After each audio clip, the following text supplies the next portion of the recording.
آپ کے home minister آپ سے زیادہ ٹھوکتے تھے، اور مجھے لگتا ہے کہ آئندہ بھی ٹھوکیں گے، اس لیے کہ سدھرنے والے تو ہیں نہیں آپ لوگ۔ لیکن بہرحال جو آپ نے کہا، جیسا کہ آپ نے سوال میں اپنے کہا کہ کیا اس میں کہیں بیرونی کوئی دباؤ بھی ہے، تو میں بھی یہی سمجھتا ہوں، اور چرچائیں بھی یہی ہیں کہ یہ فیصلہ جو اچانک جس طرح سے ہوا ہے، چونکہ بین الاقوامی سطح پر جو ہے پچھلے دو تین مہینوں کے اندر حالات میں انقلابی تبدیلیاں آئی ہیں، جو سیاسی بلاک بنے ہوئے تھے ان میں بھی تبدیلیاں آ رہی ہیں، اور ان میں جو ہے اس وقت چونکہ ہماری جو مودی سرکار نے جو پچھلے 7 سال میں جو بھی انٹرنیشنل پالیسی کے فیصلے لیے ہیں وہ سارے سراسر غلط لیے ہیں، اور وہ بالکل اس اسٹیپ سے لیتے گئے، بالکل ایک طرح سے گھمنڈ کے انداز میں، وہ یہ سمجھ کر کے کہ جیسے ہم ملک کے اندر اپنی طاقت اور کثرت کی بنیاد پر لوگوں کو دبا کر کے فیصلے کر رہے ہیں اور ان کو مجبور کر رہے ہیں کہ وہ ان کو مانیں، کہ شاید اسی طرح سے جو ہے وہ یہ سمجھ رہے ہوں گے اناڑی لوگ کہ ہم اسی طرح سے جو ہے بین الاقوامی دنیا میں بھی اپنے فیصلوں کو منوا لیں گے۔ لیکن بین الاقوامی برادری میں جو ہے ہیکڑی نہیں چلتی، کسی کی بھی نہیں چلتی۔ ارے امریکہ جیسے سپر پاور کی نہیں چلتی تو پھر ہم کہاں ہیں؟ ہم تو ابھی اپنے آپ کو وشو گرو بناتے بناتے بھی جو ہے سب سے پھسڈی ہو کر کے گر پڑے ہیں گڈھے میں۔ کورونا کے دور میں ہم نے دیکھ لیا، جب ہم دوائی نہیں دے سکے، کسی کو علاج نہیں دے سکے، آکسیجن کے لیے کچھ نہیں دے سکے، مرتے ہوئے لوگوں کو چتاؤں کی جگہ نہیں دے سکے، کفن نہیں دے سکے، بلکہ کفن نوچوا لیا ہمارے حکومت نے، تو ہم نے دیکھا کہ الہ آباد کے گنگا گھاٹ میں، بنارس کے گنگا گھاٹ میں کس طرح سے ان شووں کے اوپر سے جو ان کی سمادھیوں کے اوپر سے جو ہے وہ رام نامی کے جو ہے کفن نچوا دیے گئے ہیں۔ تو ہماری سرکار کے تو یہ کارنامے ہیں۔ میں بہرحال وہ ایک الگ چیز ہے، میں کہنا یہ چاہ رہا ہوں، جو آپ نے سوال کیا اس کا جواب میں اس طرح سے دینا چاہ رہا ہوں کہ ہاں مجھے بھی ایسا لگتا ہے کہ یہ ایک انٹرنیشنل دباؤ کے تحت فیصلہ لیا گیا ہے، اور چونکہ بہت جلدی ہمارے کھنڈ کھنڈ ہوتے پردھان منتری جی، جو اب تلک پرچنڈ بہومت والے پردھان منتری جی تھے، اب کھنڈ کھنڈ بہومت والے پردھان منتری جی ہونے جا رہے ہیں۔ اب ان کو چونکہ امریکہ کی یاترا بھی کرنی ہے، بہت دن ہو گئے نا باہر نہیں گئے، تو اب مودی جی کو چونکہ امریکہ بھی جانا ہے، وہاں بھی کچھ کہنا ہے، اور امریکہ بہادر جو ہے وہ خود بے بسی میں ہے، کیونکہ اسے جس طرح سے افغانستان اور پاکستان کے معاملے میں جس طرح سے امریکہ کو ناکامی ہاتھ لگی ہے، وہ خود اپنے آپ پسو پیش میں پڑا ہوا ہے۔ تو یہ کہیں نہ کہیں اس کھیل کا حصہ بھی ہے۔ اس میں چونکہ ہماری گورنمنٹ نے بالکل ناقبت اندیشی میں بس اپنی ہیکڑی اور اپنے گھمنڈ فیصلے لیتے رہے، چاہے وہ ہاں فیصلے جو ہے اپنی ہیکڑی اور گھمنڈ کے فیصلے لیتے رہے، اور نتیجہ یہ ہوا کہ تنہا پڑ گئے اور کہیں کوئی پوچھنے والا نہیں رہا۔ ایسی صورتحال میں اب کیا کریں گے؟ انکل سام جو کہیں گے، جو بائیڈن جی، امریکہ بہادر جو کہے گا، کچھ تو کرنا پڑے گا نا۔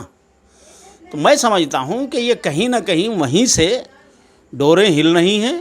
اور ان کے مطابق جو ہے اب ان کو یہ کرنا مجبوری میں کرنا پڑ رہا ہے۔ اور میں سمجھتا ہوں کہ آج کی میٹنگ سے جو گودی میڈیا جو ٹھمکے لگایا کرتا ہے بی جے پی اور آر ایس ایس کے اشاروں پہ، اور اپنے چینلوں کے جو کوٹھے ہیں ان کے بنے ہوئے، جن کو لوگ اسٹوڈیو کہتے ہیں، میں کہتا ہوں ان کو وہ ان میڈیا چینلوں کے کوٹھے ہیں جہاں پر یہ مجرا کرتے ہیں روزانہ شام کو۔ تو ان مجرا کرنے والے میڈیا چینلوں میں تو آج ماتم ہو رہا ہوگا مجرے کی جگہ، کہ ارے یہ کیا ہو گیا، ہم تو وہاں کشمیر میں جا کر کے محل بنانے والے تھے، ہم تو وہاں کوٹھی بنانے والے تھے جا کر کے کشمیر میں، ہمیں تو جو ہے پلاٹ دینے والے تھے مودی جی اور امت شاہ جی، لیکن وہ تو کشمیریوں کو ہی جو ہے پھر سے لا کر کے جو ہے انہی سے بات کرنے لگے۔ تو میں سمجھتا ہوں کہ آج ان کے یہاں بڑا ماتم ہو رہا ہوگا۔ لیکن بہرحال مودی صاحب اگر اس سلسلے میں کچھ کرنا چاہ رہے ہیں واقعتاً، حالانکہ مجھے امید نہیں لگتی، اس لیے کہ یہ لوگ دھوکے باز ہیں، جھوٹ بولتے ہیں، مجھے تو ایسا لگتا ہے کہ یہ بھی جملے بازی ہی ہے۔ جس طرح سے انہوں نے تقریر کی ہے مودی صاحب نے، آج ہمارے پرائم منسٹر نریندر مودی جی نے جس طرح سے کہا کہ دل سے دلی کے فاصلے مٹ جانے چاہیے، تو میں سمجھتا ہوں کہ یہ پولیٹیکل جملے گڑھنے کا ان کا پرانا شوق ہے، اور عادت ہو گئی ہے تو یہ بھی اسی کا ایک حصہ مجھے تو ایسا لگتا ہے. اس لیے کہ انہوں نے کوئی کنکریٹ بات، کوئی ایسا وعدہ ان سے نہ تو 370 کے معاملے میں کیا ہے، نہ 370 پر وہاں پر کوئی زیادہ بحث ہوئی ہے. کچھ لوگوں نے سنا اٹھایا ہے مسئلہ، وہ چونکہ کشمیری تو اٹھائیں گے.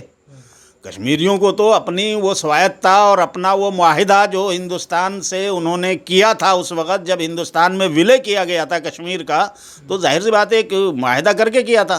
تو ان کی خواہش تو حتی الامکان یہ ہے کہ ہم اپنے اس معاہدے کے مطابق ہمارے ساتھ سلوک کیا جائے، تو وہ اپنی آواز اٹھا رہے ہیں اور انہوں نے وہ بات کہی ہے. تو کیا لگتا ہے کہ یہ لاگو ہوگی دوبارہ؟ انہوں نے آج جیسا کہ میٹنگ میں بات ہوئی ہے چرچا، اس میں تو یہ لگ رہا ہے کہ انہوں نے چونکہ یہ کہا ہے کہ یہ معاملہ چونکہ سپریم کورٹ میں ہے، اس لیے یہاں پر اس پہ زیادہ چرچا پرائم منسٹر کی میٹنگ میں نہیں کی جانی چاہیے. لیکن لوگوں نے جو اپنی بات کہنی تھی وہاں پہ کہہ دی. کشمیریوں نے تو، فاروق عبداللہ نے بھی کہی، عمر عبداللہ نے بھی کہی، محبوبہ مفتی نے بھی کہی، جن اوروں کو کہنا تھی انہوں نے بھی کہی. لیکن سوال یہ ہے اصل میں کہ حکومت کو جو ہے سنجیدگی سے کیا کرنا ہے، یہ حکومت کو طے کرنا ہے. اگر حکومت چاہتی ہے کہ واقعتاً اسے لانگ ٹرم میں اپنے ملک کی پالیسی کو ایسا بنانا ہے کہ سہولت کے ساتھ اور عافیت کے ساتھ اپنے مسائل کو حل کر کے اپنے ملک کے معاملات کو مضبوط کرنا ہے، آگے بڑھنا ہے، تو پھر جو ہے کہیں نہ کہیں کچھ ایمانداری کے ساتھ کام کرنا پڑے گا. خالی جملے گڑھنے یا جملے بول دینے سے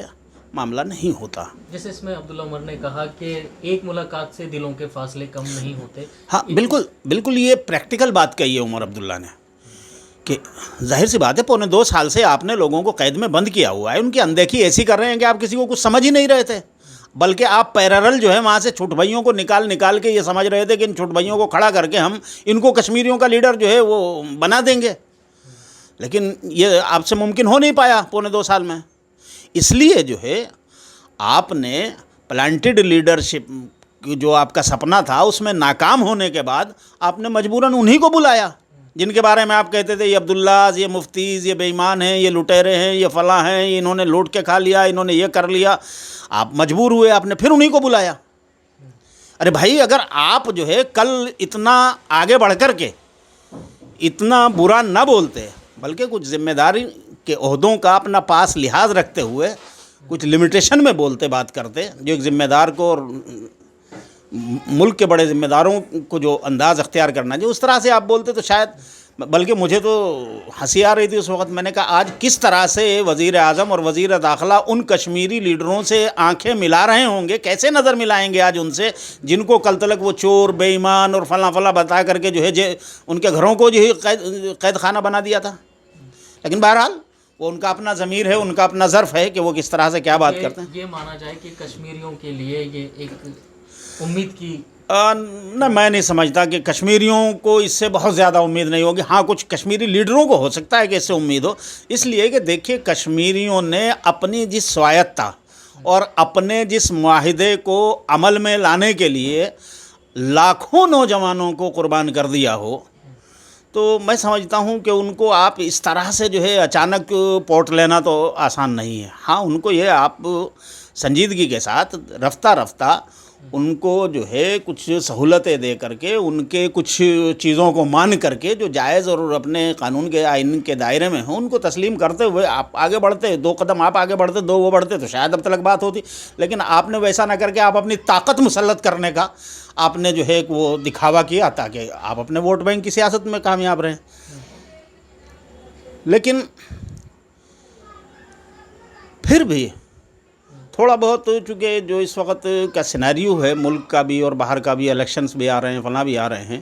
اور پھر یوگی اور مودی کا جو ٹکراؤ ہے اور RSS جس طرح سے یوگی کا ساتھ دے رہا ہے مودی کے مقابلے میں، مودی کو بیک آؤٹ کرنے جا رہا ہے، تو میں سمجھتا ہوں ایسی صورتحال میں اگر مرکزی حکومت تھوڑا سا ذمہ داری کا ثبوت دے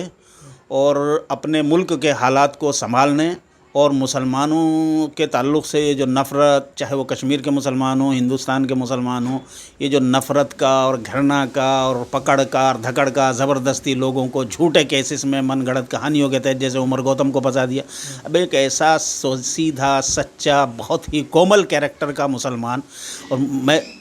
اس کو جس طرح سے پھنسایا وہ خود اپنے آپ میں حیرت کی بات ہے.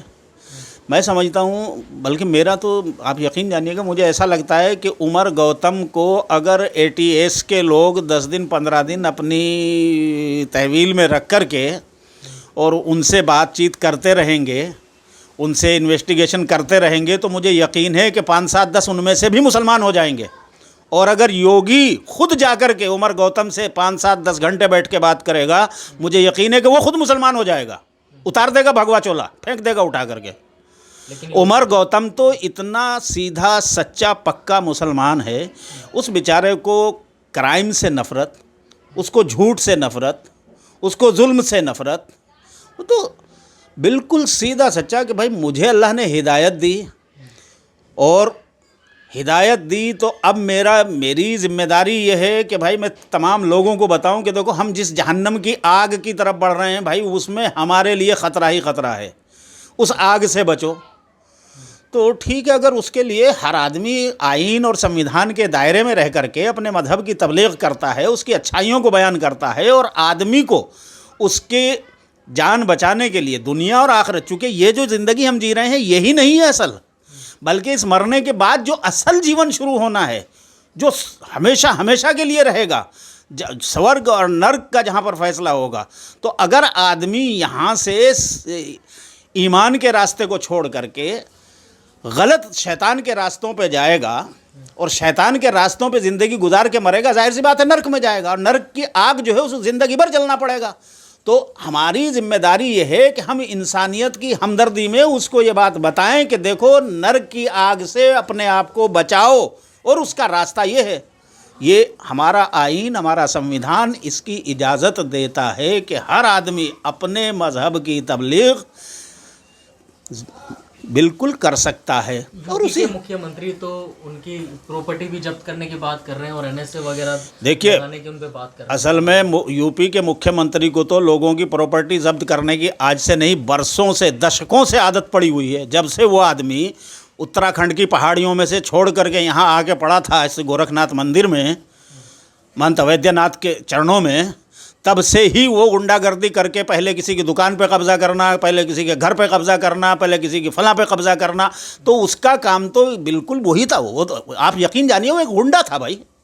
باقاعدہ اس نے غنڈوں کی فوج پال رکھی تھی. وہ جو اس کی کیا روہنی ہے، کیا کون سی روہنی اس نے بنا رکھی تھی، وہ غنڈوں کی فوج ہی تو تھی، وہ غنڈہ گردی کراتا تھا.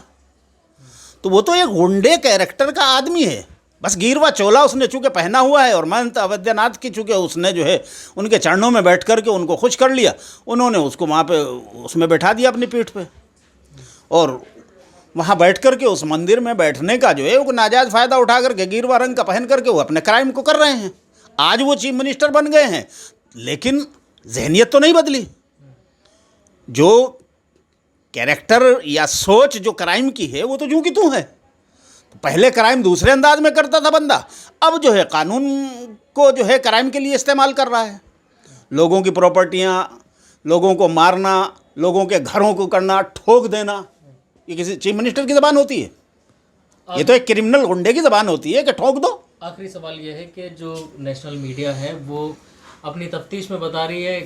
کہ ذاکر نائک سے بھی جو ہے اس کے سمبند بتائے جا رہے ہیں مولانا عمر. دیکھیے میں نے کہا نا کہ یہ جو میڈیا ہے پرانے زمانے میں ہندوستان میں کیا بلکہ پورے اس میں بر صغیر میں کوٹھے ہوا کرتے تھے طوائفوں کے، اور ان طوائفوں کے کوٹھوں میں شام کو روزانہ محفلیں سجا کرتی تھی. ان محفلوں میں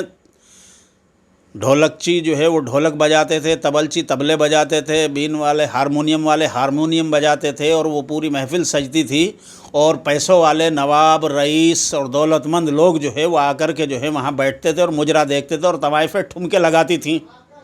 اور جب وہ ٹھمکے لگاتی تھی تو وہ نواب رئیس جو ہے اپنی تھیلیوں میں سے دولت نکال کے ان پہ